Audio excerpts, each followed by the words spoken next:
Amma ba'du, falëndërime dhe ladhërime të mirë takimetëm Allahut Azza wa Jall. Salavatet dhe selamat i dërgojmë Muhammedit alayhi salatu wassalam. Paqja dhe mëshira e Zotit xhallahu ala qoftë mbi të, familjen e tij, shokët e tij sinqer besnikë dhe mbi të gjithë ata të cilët e pasojnë deri ditën e gjykimit. Të nderuar agjërues dhe agjëruese, jemi tek ligjërata e radhës tek cikli i ligjëratave emrat e bukur të Allahut Azza wa Jall. Kemi thonë që në këtë muaj të bekuar të Ramazanit do ta trajtojmë këtë cikël dhe do të mundohemi të zgjedhim një emër të Allahut Azza wa Jall. Emri i radhës që do ta trajtojmë para jush është emri i Zotit xhallahu ala as-Sami', dëgjuesi. Ne jemi të vetëdijshëm që krijesa që i ka krijuar Allahu Azza wa Jall kanë shqisa të dëgjuarit. Por dëgjimi i tyre është i mangët, nuk është i përsosur, e ka një kufizim të caktuar. Allahu Azza wa Jall është dëgjues ashtu siç i takon lartmadrisë e tij. Dëgjimi i tij përfshin çdo gjë. Dëgjimi i tij është absolut, nuk ka kufizim. Allahu dëgjon gjërat, si në përshpëritje ashtu edhe në të folur.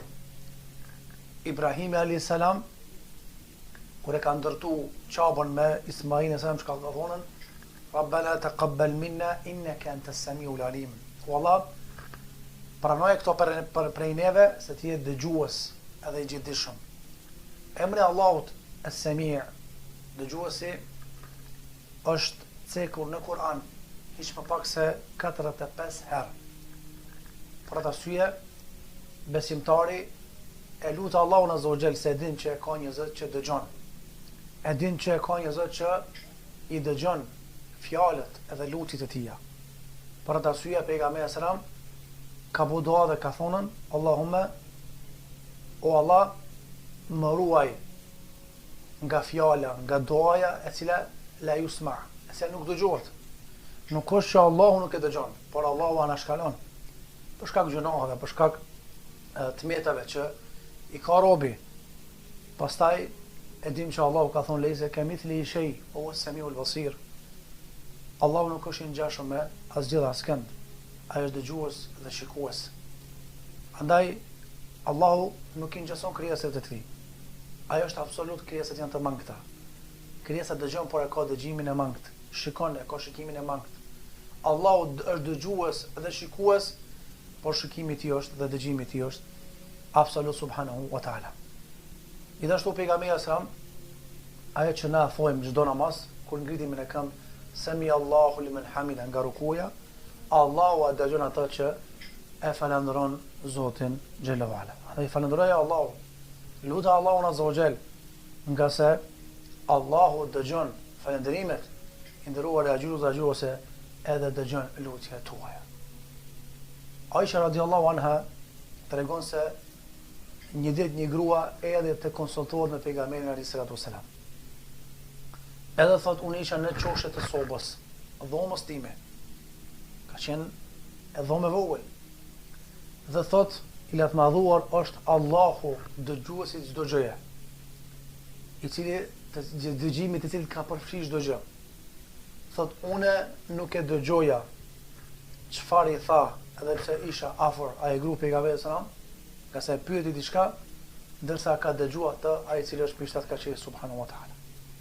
Për atë arsye, Allahu Azza wa Jall e zbriti surën, apo ajetin e parë surës Mujadila, kur thot, ajetin 28, qad sami Allahu qawla allati tujadiluka fi zawjiha wa tashtaki ila Allah wallahu yasma'u tahawurakuma innahu samiun basir. Allahu ka dëgjuar atë grua e cila erdhi të ankohet e pejgamberit sallam. Thot të konsultohet të nëzën për burrin e saj dhe ankesët i ashfashte edhe Allahut Azza wa Jall. Pse ka dëgjuar Zoti se është Sami', është dëgjues edhe është basir, shef çdo gjë subhanahu wa ta'ala. Për të arsye duhet të lutim Allahun Azza wa Jall me këtë emër të bukur, edhe të lutim Zotin, të themi Allahun, nga sa Allahu dëgjon lutjet tona. Për të arsye Allahu i tha, thotë Musait dhe Harunit, kur i çoi tek Firauni, ata u friksuan, tha inni ma'akuma asma'u wa ara, unë jam me juve, edhe ju shoh, po edhe ju dëgjoj juve. Edhe pse Allahu me qenjën e tij është mbi 7 kat qej, por ai dëgjon çdo gjë subhanahu wa ta'ala. Normalisht prej fryteve të besimit në këtë emër është se muslimani apo muslimanit i shtohet dashuria më shumë ndaj Zotit të tij. Për shkak se ka një Zot që dëgjon kërkesat, dëgjon ankesat, dëgjon lutjet e tij. Andaj ky është Zoti jon, i cili është Zot, do thotë që dëgjon çdo gjë subhanahu wa taala. Njëkohësisht ky emër i Allahut azza wa jall i kundërshton edhe filozofët, njerëzit që kanë lajthit nga rruga e Zotit. Nga sa ata thonë që Allahu nuk i dëgjon gjërat në përgjithësi, do thotë në detajzume, por i dëgjon gjërat, do thotë përgjithësi. Ana dim që Allahu është dëgjues i asaj që është e dukshme e fshet, e asaj që është me fjalë me zë, e asaj që është për shpëritje apo pa zë. Ky është Zoti jon subhanahu wa taala. Gjithashtu prej gjurmëve që duhet me lënë ky emër i Allahut azza në jetën tonë është që na duhet me u lidh me Allahun azza wa jall. Se njeriu kur është i lidhur me Zotin xhelalu ala, mjafton me thirr Allahun e Allahu me dëgju, do thotë thirrjen e tij.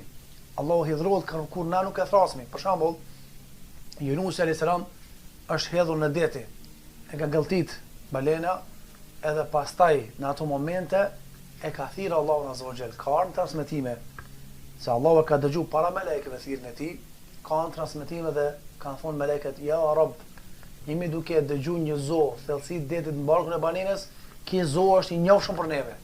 Pse i njohshëm? Se e ka madhru Allahun azza wa jall, e kanë dëgju të madhru Zotin, edhe Allahu ka dëgju zërin e tij. Edhe Zoti xhelalu ka thonë, falaula annahu kana min almusabbihin. Mos më pasqen për atyre që kanë madhru Zotin, la labitha fi batnihi ila yawm yub'athun. Kish manajt në barkun e banenes deri ditën e ringjalljes.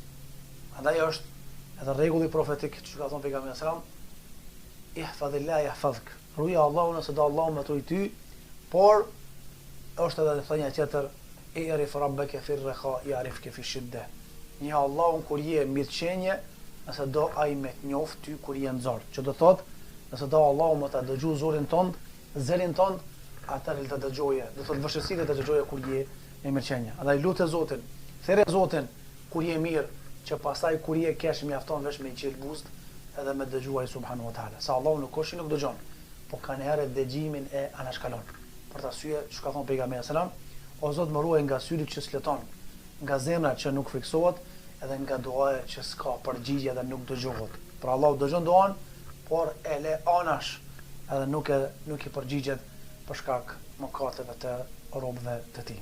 E lutem Allahun që të jetojmë me këtë emër të bukur të Allahut azza wa jall as-Sami', ta lutem Zotin xhelalu ala, nga sa Allahu i dëgjon lutjet dhe kërkesat tona, sepse ai është dëgjues dhe dëgjimi i tij është absolut, ajo i mangut, sikurse që është dëgjimi i krijesave.